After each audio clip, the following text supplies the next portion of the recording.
Her prosthetics were failing. The human engineer was her last hope, a sci-fi HFY story.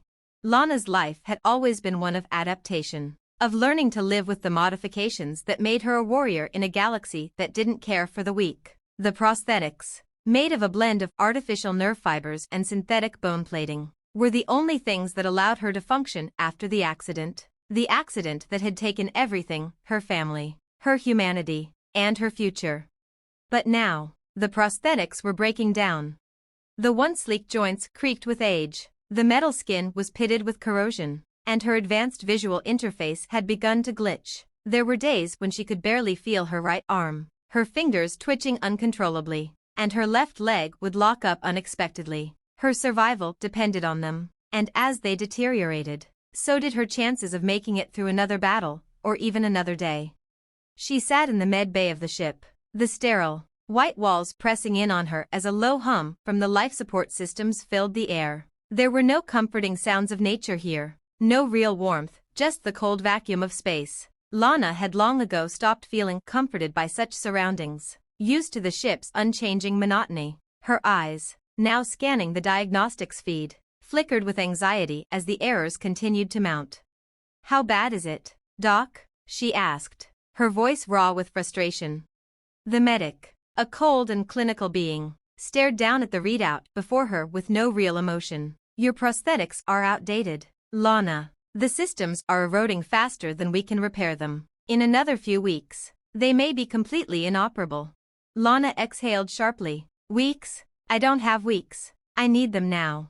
The medic's expression softened, but only slightly. "There is one option, though it's risky. There's a human engineer on the station we're passing by DADR, Eli Morrow. He's a specialist in biomechanical engineering, a former soldier who, well, he's known for performing miracles with outdated tech. But you'll need to convince him."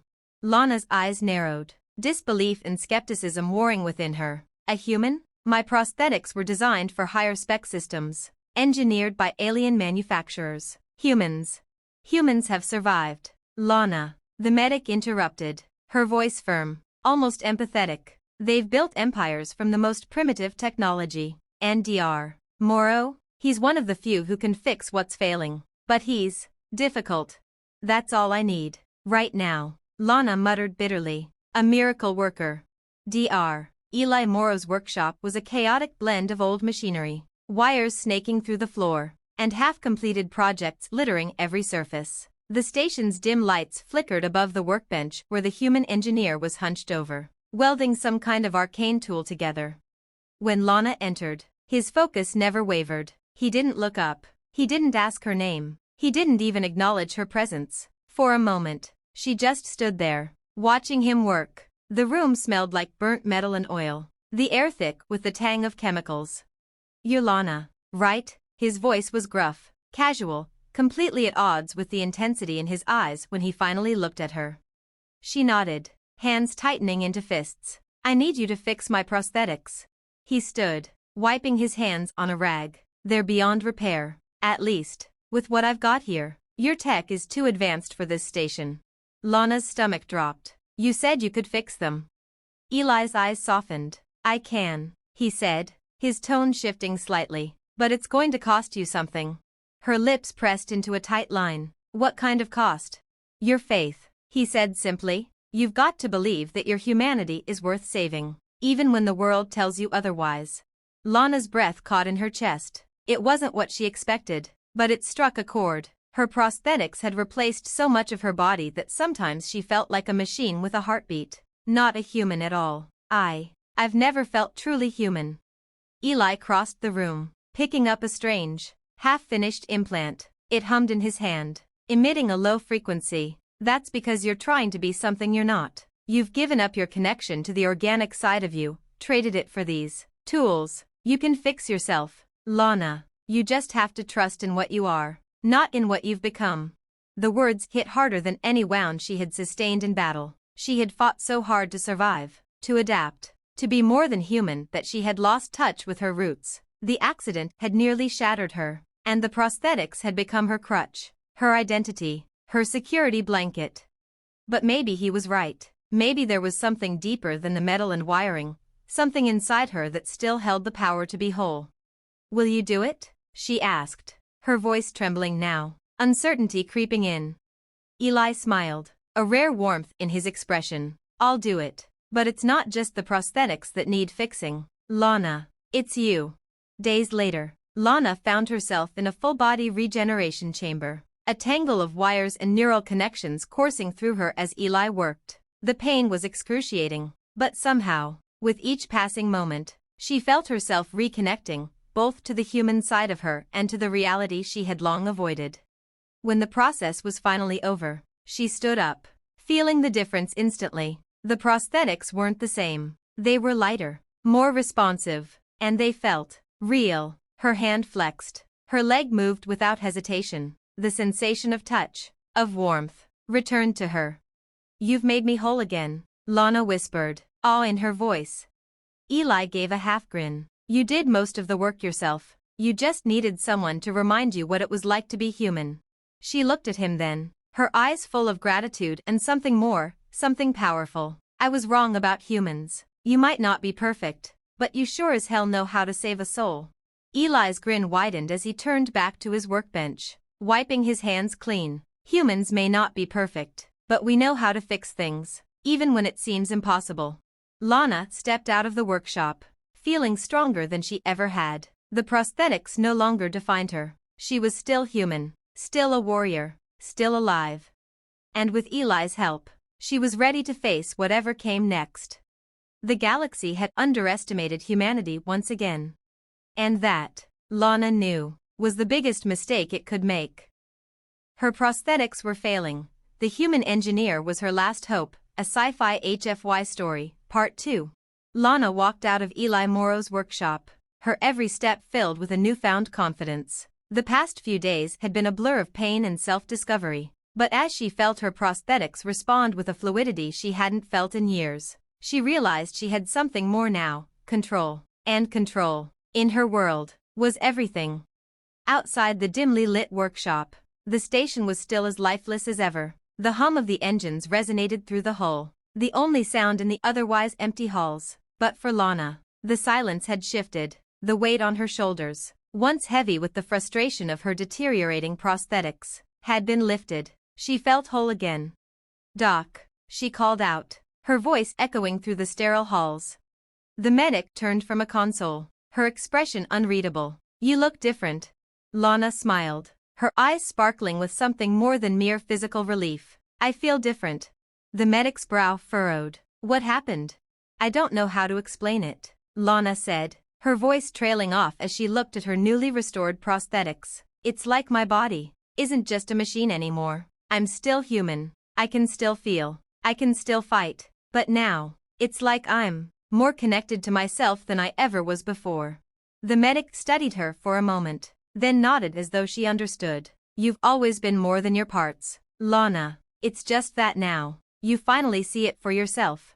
Lana stood straighter, her shoulders back. "I'm not just some weapon. I'm a person. A soldier, maybe, but a person first." The medic watched her with a knowing glance. "Then you'll be ready when the next battle comes." Days later, Lana found herself standing at the edge of a massive docking bay, staring out into the vastness of space. Her ship, a formidable war vessel with sleek lines and weapons that could wipe out entire fleets, was docked on the station for a refit. The space outside was tranquil, the stars distant and cold, but for the first time in a long time, Lana felt calm. "You ready?" Eli's voice came from behind her. Lana turned, a small smile tugging at her lips. "Ready for what?"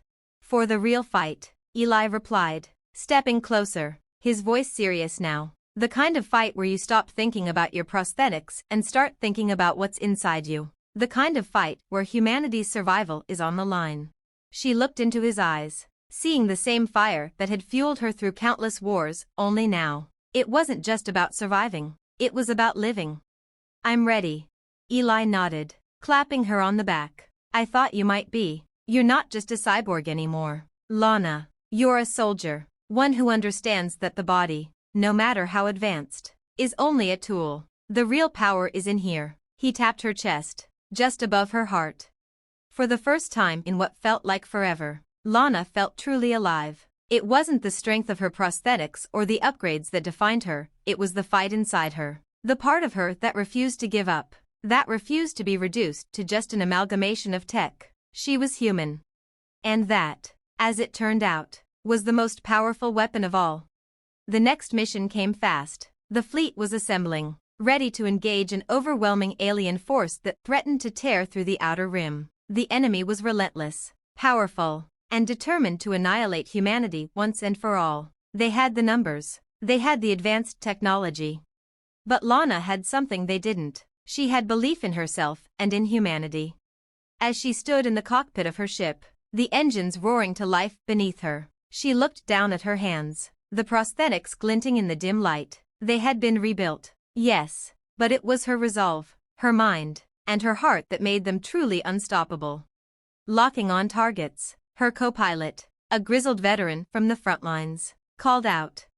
Lana's gaze hardened. Hold steady, we're going in.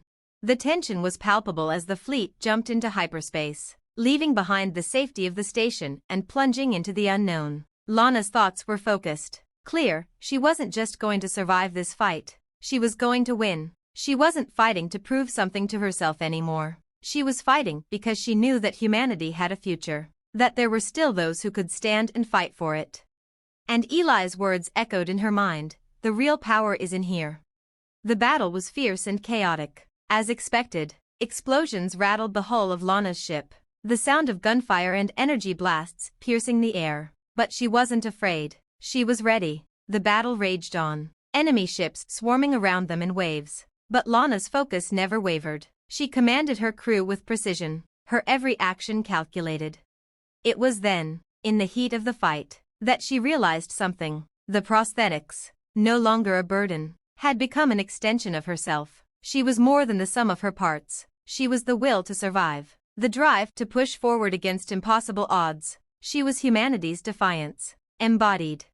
The tide of battle turned. Slowly but surely, the enemy began to retreat, faltering under the relentless assault of the human forces. Lana's ship carved a path through the chaos, each shot she fired landing true, each maneuver executed with perfect coordination. When the dust settled, the enemy had been driven back, the fleet emerged victorious, and humanity had won another day. Lana sat in the cockpit, breathing heavily, her chest heaving as the adrenaline slowly faded. The station loomed in the distance, waiting for her return, and as she gazed out into the endless black, she knew one thing for certain. Humanity was far from finished. She wasn't just a soldier, she was human, and nothing, not even the greatest forces in the galaxy, could take that from her. Her prosthetics were failing. The human engineer was her last hope, a sci-fi HFY story, Part 3. The celebration at the station was muted, as it always was after a victory. In the endless war for survival, there was no time for true celebration, only the satisfaction of knowing that the fight was won, at least for now. But Lana didn't need fanfare or accolades. She had something far more valuable, purpose. As she walked through the hallways of the station, her boots echoing off the metal floors, she felt a sense of clarity that had eluded her for years. The prosthetics, now seamlessly integrated into her body, were more than tools. They were extensions of her own spirit, a testament to her resilience. The galaxy had tried to break her, and it had failed. She was stronger than ever. Lana's thoughts were interrupted by the sudden appearance of Eli in the hallway. His usual gruff demeanor was softened by a faint, satisfied smile.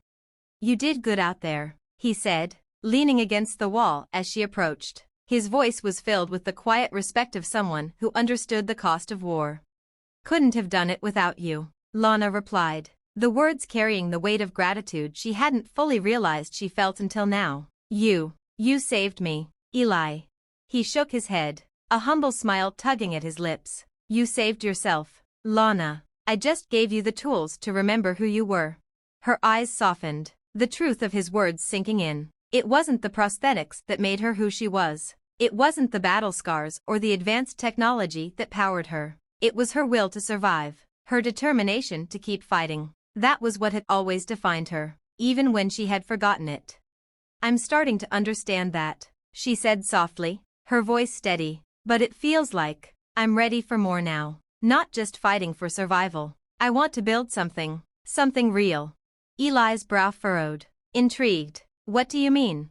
I don't just want to be a soldier anymore. I want to be part of something bigger, she explained, her voice gaining strength. We've been fighting wars for so long, but maybe it's time we start building a future. A future where we don't just survive, but thrive. Eli studied her for a long moment, as if weighing her words. Finally, he pushed himself off the wall and nodded slowly. You know, for a human, you've got some crazy ideas. Lana grinned. I've learned from the best. He chuckled, then became serious again. Building a future. That's not going to be easy. Not with the way things are. The galaxy is still out there, ready to tear us apart if we let our guard down. I know, Lana replied, her eyes hardening, but we don't have to face it alone. There's a whole galaxy out there. Maybe we haven't been fighting the right way. Maybe it's time to change that. The two of them stood in silence for a moment, the weight of the unspoken understanding between them hanging in the air. There was a new direction now, a new purpose, and it wasn't just about fighting wars. It was about creating something worth fighting for. The days that followed the victory over the alien forces were filled with strategy meetings, repairs, and planning. The victory had bought them time. But time was a luxury the galaxy's citizens couldn't afford for long. Lana was involved in every aspect of the recovery process, using her newly enhanced prosthetics to assist with the physical tasks of rebuilding the damaged ships and equipment. But her mind was elsewhere. It was filled with the idea of something more, something that could change the future of humanity. She knew she couldn't do it alone. Eli's engineering skills were invaluable, but there was something missing. A vision that extended beyond the present fight. She needed allies who shared her ambition, who saw the world not just as a battleground, but as a place where humanity could finally build its legacy. One afternoon, she sat down at a table with her crew, her most trusted companions. They were a ragtag group of soldiers, engineers, and scientists from all walks of life. But now, they were more than that. They were family. I've been thinking, Lana began, her voice commanding the room's attention. We've been fighting wars for as long as I can remember, but fighting isn't enough anymore. We need to start thinking about how we build a future, how we create something lasting, how we lead the galaxy, not as conquerors, but as pioneers. The table was quiet for a moment, each person processing her words. Then, one by one, they began to nod. You're right, said Caro, an ex-pirate who had joined the fight after losing his home to an alien invasion. The galaxy's been in chaos for far too long. We've seen what happens when power is left in the wrong hands. Maybe it's time to change the narrative. Agreed, added Thera, a former scientist who had defected from an enemy faction after realizing the damage their weapons were causing. We've got the technology, the knowledge, and the will, but we need a plan, a real one. Lana smiled, her heart swelling with pride. We've been fighting for survival, but what if we could build something better? A coalition of worlds, human and alien, that work together. A galaxy where we can finally stop fighting and start living. I've seen a lot of human ingenuity in my time, Caro said, leaning back in his chair, but I've never seen anyone pull something like this off. It's going to take everything we've got. Lana's eyes sparkled with determination. Then let's give everything we've got. We've done the impossible before. Let's do it again. The plan was simple, in theory, but complex in execution. They would start by establishing a network of neutral zones, safe havens where representatives from different factions could come together, set aside their differences, and work toward common goals. No more fighting for resources, no more endless wars, only cooperation. It was an ambitious vision, one that would require years, perhaps even decades, of diplomacy and sacrifice. But Lana had always believed in the impossible, and now, she had a team that believed in her. As the months passed, the first few neutral zones were established, trade routes were formed, agreements were made. Slowly, the idea of a peaceful, united galaxy began to take root. It wasn't easy, it wasn't fast, but it was happening, and each victory, no matter how small, felt like another step toward a future they could all share. Lana stood on the bridge of her ship one evening, gazing out at the stars. The vastness of space, once an intimidating reminder of their fragility, now seemed full of possibility. Humanity was no longer just fighting to survive. They were fighting to build something better. And that, she realized, was worth every sacrifice. Eli stepped up beside her, his quiet presence grounding her. "You're really doing it," he said, his voice filled with respect and awe. Lana turned to him, a confident smile crossing her face. "We're doing it, together." Eli nodded, a rare pride showing in his eyes. "I'll be with you until the end, Lana, whatever it takes." Lana's gaze drifted back to the stars, her heart full of hope. This is just the beginning. Her prosthetics were failing. The human engineer was her last hope, a sci-fi HFY story, Part 4. Years had passed since the formation of the coalition. The galaxy was slowly, but steadily, changing. It wasn't just the absence of war that marked the transformation. It was the birth of something more, something that transcended the endless cycles of conflict that had plagued their history. The coalition of worlds Lana had dreamed of was no longer a fantasy. It was a reality. The first generations born under the new peace were growing up in a galaxy where survival wasn't the only priority, where the future could be shaped by the will to collaborate, to innovate, and to dream. Lana stood in the command center of the flagship, now called the Unity, watching the holographic map of the galaxy. The once divided sectors of space had been united under one banner, the Galactic Accord. The coalition of human and alien races, once bitter enemies, had learned to coexist, and were now forging paths of progress that Lana had never thought possible when she first embarked on this journey. The communication systems buzzed, pulling her from her thoughts. It was a message from the Council.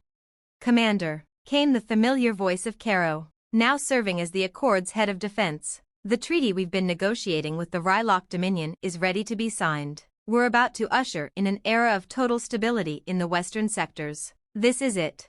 Lana's heart skipped a beat. The Rylock Dominion had been one of the galaxy's most dangerous and aggressive empires until now. Their violent raids had terrorized the western sectors for centuries. But with diplomacy, trade, and mutual respect, the coalition had slowly turned their enemies into allies.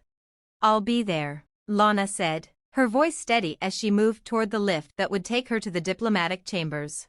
The treaty ceremony was set in a large hall within the heart of the coalition's capital, a neutral world in the center of the galaxy. Delegates from dozens of different species filled the room, standing together in a moment that would change history forever. There was a sense of quiet anticipation in the air as Lana entered, flanked by Eli and the rest of the council. The Rylock ambassador, a towering figure with silvery scales and piercing violet eyes, stood at the center of the room, his posture rigid but not hostile. It was a striking sight to see the representatives of such a once hostile empire now standing side by side with their former adversaries, ready to sign a document that would ensure peace for the first time in recorded history.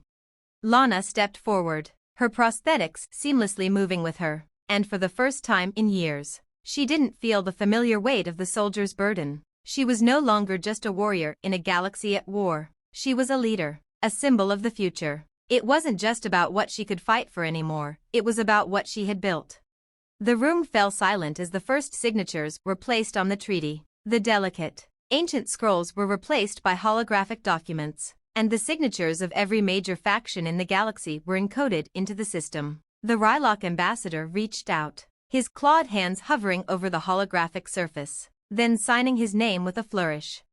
"This is just the beginning," Lana said, her voice strong as she stepped forward to sign next. "This treaty marks the end of our fighting days, but our work has just begun. We must now rebuild, not just our worlds, but our very way of thinking." As she signed, the entire room erupted into applause. It wasn't just for the end of war, it was for the beginning of something better. Months passed, and the galaxy continued to evolve. New systems were established for collaboration, trade routes flourished, and scientific research exploded in ways that no one had anticipated. Humans, once seen as a primitive race, were now central to the coalition's progress. Their ingenuity and determination had not only led them to the stars, but had become the blueprint for the future of galactic unity. Lana stood on a balcony, looking out at the world she had helped create. The skyline was filled with towering structures, floating cities, and shimmering lights that stretched into the sky. This was the legacy she had fought for, not just a future free from war, but a future where peace and progress were the foundations of civilization. Behind her, Eli stepped out, his presence a grounding force as always. You've done it, Lana, he said quietly, looking out at the city. We've done it. She nodded slowly, feeling the weight of their shared journey. We've come a long way from the days when I was barely holding on to my prosthetics, barely holding on to myself. You're not just holding on anymore, you're leading, Eli replied, his tone warm, filled with pride. Lana smiled. I've learned something, Eli. It's not about how many battles you fight, how many enemies you face, or how many prosthetics you have. It's about how many lives you can touch, how much you can give back to the universe. Eli chuckled softly, turning to face her. It's about time you figured that out. She laughed, the sound light and free. The peace she had once doubted had become real. The galaxy had been forged in the fire of conflict, but now it was shaped by the dreams of those who dared to believe in something more. The future was no longer uncertain. It was theirs to build. But, as always, there were whispers in the dark corners of the galaxy, those who did not share the same vision. The peace was fragile, and Lana knew this better than anyone. As the years wore on, a new threat began to take shape. Lurking in the distant reaches of unexplored space, ancient forces, once forgotten, were stirring. Some species who had been part of the coalition were starting to question their place in the new galaxy. Rumors of rebellion, of old alliances forming in secret, reached Lana's ears. She knew it was only a matter of time before the peace would be tested again. But she was ready. She wasn't just a soldier anymore. She wasn't just a survivor. She was a builder, a creator of legacies. She had faith in humanity, in the strength of unity, in the belief that together they could overcome anything. And as she turned to face the horizon, the stars gleaming in the distance, she made a vow to herself. No matter what came next, she would protect the future they had all built. No one would tear it down, not if she could help it. And so, the story of humanity, of its rise from the ashes, its evolution beyond the stars, continued. Her prosthetics were failing. The Human Engineer was her last hope, a sci-fi HFY story, Part 5. Lana stood in the war room, the holographic map of the galaxy flickering in front of her, showing both the bright swathes of flourishing systems and the ominous dark spots where unrest simmered. The peace they had fought so hard for was fragile, and a new storm was brewing on the horizon. Her prosthetics hummed with the power of technology, a constant reminder of both her survival and her strength. Yet today, they felt like an anchor, tethering her to the reality that, despite all they had achieved, the galaxy was never truly free of conflict. The peace was uneasy, a delicate balance, and the rumors of rebellion had become too persistent to ignore. New factions, older empires, and even remnants of the alien forces that had once invaded were gathering, sensing that the coalition was vulnerable. Are we prepared for what's coming? Eli's voice broke through her thoughts, his presence steady as always. The engineer had been her rock since they first met. He knew her better than anyone. Lana's eyes were focused on the map. I don't know. We've made a lot of progress, but the peace we've built, it's a fragile thing. There are always those who want to tear it down. We've seen it before. Eli stepped up beside her, his expression serious. We've also seen what happens when people come together and fight for something better. You've proven that. We've all proven it. Lana gave a small smile, but the weight of the situation pressed on her shoulders. I thought we had more time, but peace is never a guarantee, is it? No, it's not, Eli said, but we've learned something. When we stand united, we're stronger than any enemy. We've got allies now, people who believe in the same future we do, and we have something they don't. Hope. Hope. The word lingered in the air like a promise. Lana nodded slowly, though the worry didn't leave her eyes. I just hope it's enough. Days passed, and the situation worsened. In the Outer Rim, an old enemy had resurfaced, the Macaron Coalition, a rogue faction of species who had once been part of the initial human and alien alliances but had withdrawn from the coalition years ago. Their leaders were now inciting rebellion, promising a return to the old ways, an era of conquest and war. They had begun raiding trade routes, attacking peaceful planets, and spreading propaganda that undermined the unity of the Galactic Accord. Lana sat at the table with the council, her fingers tapping rhythmically on the surface, her prosthetic hand betraying her nerves. She was no longer the soldier who had fought solely for survival. Now, she was the leader of a fragile peace, and that peace was under threat. We've managed to hold them off for now, Caro said, looking grim. But they've got forces scattered across multiple sectors. If they mobilize, we won't be able to contain them without serious reinforcements. I know, Lana replied, her voice calm but heavy. We're running out of time. We need to take the initiative. How? Thura, the scientist turned diplomat, asked. We can't just rush in. The Macaron have allies, and their fleets are well positioned. We'll lose too much if we attack head-on. Lana's mind was racing. The solution wasn't obvious, but they couldn't wait. If they didn't act now, the galaxy would slip back into the chaos it had just begun to escape. Her mind flashed to everything they had built, the trade routes, the peaceful colonies, the coalition of species working together for the first time in millennia. She couldn't let it all fall apart. We don't have to fight them directly, Lana said, an idea starting to take shape. We need to hit them where it hurts. Their propaganda, their influence. If we can cut them off from their support systems, isolate them from their allies, we might be able to dismantle their power structure without engaging in a full-scale war. Eli leaned forward, his eyes lighting up with the same intensity that had once driven him to build the prosthetics that saved her life. We can create an operation that targets their communications, their supply lines. If we can isolate their leadership, make them appear weak, their followers will lose faith. We'll need stealth and precision. Lana nodded, her mind already moving to the logistics. It's risky. We'll need our best operatives. We can't afford to fail.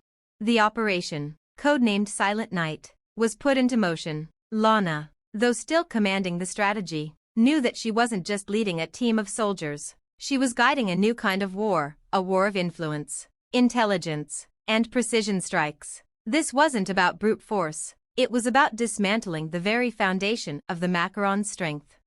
Eli worked tirelessly alongside Caro and Thura, coordinating the infiltration teams, hacking into Macaron networks, and setting up disruptions in their logistical routes. Lana focused on building alliances in the background, securing the support of more neutral factions that could tip the balance in their favor. The tension was palpable as the first wave of attacks began. Small, targeted sabotage missions crippled Macaron supply lines, while data breaches disrupted their communications. For the first time in years, Lana felt the thrill of battle, but it was a different kind of thrill. The stakes were higher, and the consequences of failure far more complex. They weren't just fighting for survival anymore. They were fighting for the future. As the weeks passed, the Macaron forces began to splinter. Their power began to wane as their support systems collapsed. Their propaganda couldn't mask the growing discontent among their followers. And, just as Lana had hoped, many of the planets and systems that had been under the Macaron's sway began to withdraw their support. But the operation wasn't without sacrifice. Several of their operatives were lost, and not all of the sabotage missions went according to plan. Still, with each victory, the coalition's resolve grew stronger. More voices joined the cause of peace, and Lana knew that she was leading them towards something far more important than just defeating the Macaron. The final confrontation came in the form of a desperate push by the Macaron leadership to rally their forces. They were cornered, and with nothing left to lose, they prepared for one final strike against the heart of the Galactic Accord. But by the time they launched their attack, it was too late. The coalition had already positioned their fleets strategically to intercept them, backed by thousands of civilian ships that had pledged their loyalty to the cause of peace. The battle was swift and decisive. Lana, now commanding her ship from the front lines, watched as the Macaron forces fell apart, their fleets scattered, their leaders captured or neutralized. The war that had threatened to unravel everything was over. The coalition stood victorious once again. The aftermath was bittersweet. Though the threat had been neutralized, the cost was clear. The scars of conflict, both physical and psychological, remained. Lana stood at the balcony once again, staring out at the stars. The galaxy had been saved, but at what cost? Behind her, Eli approached, his familiar presence soothing the burden she carried. We did it. The peace is secure. Lana nodded, her prosthetic hand gripping the railing. For now. But I know that peace is always fragile. We'll have to keep fighting for it. Not with weapons, but with our hearts, with our minds. We can't let the galaxy forget what it has learned. That's our real fight. Eli looked at her, understanding in his eyes. You've already won that fight, Lana. You've given us a future. She smiled softly, looking out into the endless night. We've given the galaxy a future. Together. And with that, the stars shone a little brighter. Her prosthetics were failing. The human engineer was her last hope, a sci-fi HFY story, Part 6. It had been months since the final battle with the Macaron Coalition. The war was over, but the scars it left on the galaxy ran deep. Peace had been secured, but it was a peace that had to be earned, constantly. And Lana knew this better than anyone. She stood at the center of the council hall, now filled with representatives from the once warring factions, the alien species, and human colonies, who had come together to reshape the future. The table was empty, but it was a seat of power now, one that she didn't take lightly. Lana had learned that leading a galaxy, or even a sector, wasn't about simply defeating enemies. It was about protecting the fragile threads that held everything together: trust, cooperation, and shared values. Her prosthetics, though more refined and powerful than ever, still reminded her of the constant need to rebuild, whether it was her body or her vision for the galaxy. But today, she felt a surge of hope she hadn't felt before. The galaxy wasn't just surviving anymore, it was thriving. Eli, she called, her voice steady but filled with purpose. We need to start thinking about the next steps. The coalition is strong, but we can't afford to be complacent. If we don't continue to evolve, we'll risk losing everything we've fought for. Eli entered the room, his hands tucked into the pockets of his worn jumpsuit. His gaze softened as he took in the vision of progress, of a galaxy that had come together not just in peace, but in a shared dream. I've been thinking about that too, he said, his voice filled with the quiet confidence of someone who had watched it all unfold. The peace isn't just about stopping the fighting, it's about ensuring the people who live under it can prosper. Lana nodded. Exactly. It's about infrastructure, resources, education, the things that lay the foundation for a society to flourish. If we don't continue to build on those, we risk fracturing under the weight of our own success. Eli smiled, the lines of his face softening. You always see what's coming, don't you? Not always, Lana replied with a grin, though it didn't reach her eyes. But I've learned that the moment you stop planning for the future, it starts slipping away. Days turned into weeks as Lana and her team began laying the groundwork for the next phase of the coalition's progress. It wasn't just about peacekeeping anymore. It was about creating systems that would allow future generations to thrive. They needed education networks, cultural exchanges, and sustainable economies that didn't rely on conflict for survival. The galaxy was no longer a battleground. It was a canvas, and it was time for the first strokes of something new to be painted. But peace had its own set of dangers, ones that were more insidious than any external threat. The fragile unity they had built was vulnerable to internal dissent, factions that felt they had lost their voice or their place in this new order. The once rebel leaders, now integrated into the coalition, started pushing their agendas more aggressively. Old rivalries resurfaced under the guise of cultural preservation, and the uneasy alliance between the different species began to creak and groan. Lana was no stranger to this kind of challenge. She had seen the same happen countless times throughout history. The creation of something new always attracted opposition, and it wasn't always the old enemies that posed the biggest threat. Trouble in the Eastern Rim, Caro reported, his face grim on the holographic display. The Zalor, a species we brought in from the frontier, are starting to gather support. They feel like their voice isn't being heard in the new order. If we don't address their concerns, this could spiral. Lana's eyes narrowed. The Zalor had been a relatively unknown faction in the galaxy before the coalition. Living in the outermost reaches, they were a proud, isolationist people who valued autonomy above all else. They had agreed to join the coalition under the premise that they would retain their independence. But that promise had not fully materialized. Now, their leaders were questioning whether they had been co-opted into something they couldn't control. We need to approach this carefully, Lana said, her mind already working through the diplomatic strategies. We can't afford another war, but we also can't let anyone think they can just tear down what we've built. We've always walked the line between diplomacy and force, Eli remarked, joining her side. But this time, we need to show them something different. We've been using force to hold things together for years. It's time we show them what true unity looks like. Lana met Eli's gaze, her resolve hardening. Agreed. Let's start with dialogue. But if it comes down to it, we'll be ready to act. The next few weeks were filled with tense negotiations. Lana traveled to the Eastern Rim, meeting with the Zalor leaders face to face. They were a formidable species, tall, with thick, armored skin and a regal presence. Their culture was one of strength, independence, and honor. Lana had to earn their trust, and she knew it wouldn't be easy. "I won't lie to you, Lana," one of the Zalor elders, Collier, said during their first meeting. "We agreed to join this coalition for protection, but we are not your subjects. We will not be controlled." "I understand," Lana replied, her voice calm but firm. "And I'm not here to control you. I'm here to offer something better than control. I'm here to offer partnership." "Partnership?" Collier scoffed, his voice low and rumbling. "What does a partnership mean when the rest of the galaxy controls your resources? Your future?" Lana's gaze sharpened. "It means we build together. No one controls anyone else. We all have a voice, but we have to be willing to listen."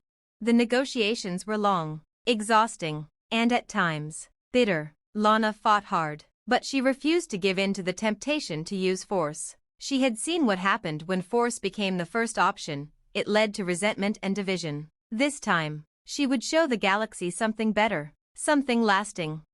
In the end, it was a delicate compromise. The Zalor would gain more autonomy, more control over their own destiny within the coalition. But in exchange, they would agree to participate in the Galactic Council, ensuring their voice was heard. They would no longer be isolated, but they wouldn't be subjugated.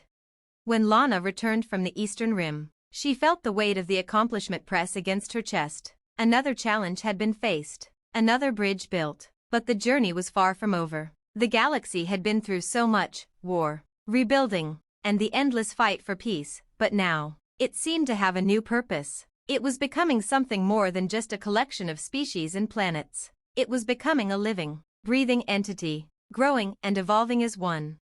Lana stood once again on the balcony, her gaze sweeping over the sprawling city below. The stars above gleamed with promise, and for the first time, she truly believed that the future was within reach. "We've built something incredible," Eli said, joining her once more. His voice was filled with quiet pride. "But it's only the beginning." Lana smiled, feeling the weight of his words. "Yes, and I think we're ready for whatever comes next." The future wasn't just about surviving, it was about thriving, and they had finally laid the foundation for that future. Together, they would face whatever challenges arose, stronger than ever.